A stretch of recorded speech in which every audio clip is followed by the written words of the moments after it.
How to cut and trim clips in Filmmaker Pro.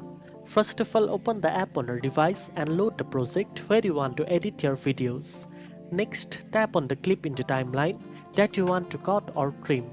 You will see editing tools appear at the bottom of the screen. To trim the clip, select the trim button and drag the handles at the beginning or end of the clip to adjust its length.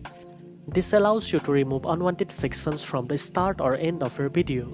To cut the clip, select the cut button. You will see two sliders, one for adjusting the beginning and one for the end. Move the sliders to select the section of the clip you want to keep. Once done, tap the tick button and only the highlighted part will appear in the timeline, effectively splitting your clip.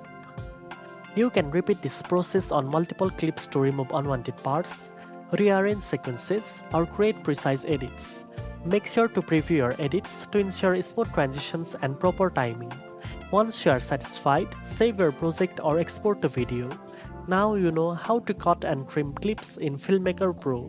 If you found this tutorial helpful, don't forget to like, share, and subscribe for more video editing tips. Thanks for watching, and I'll see you in the next one.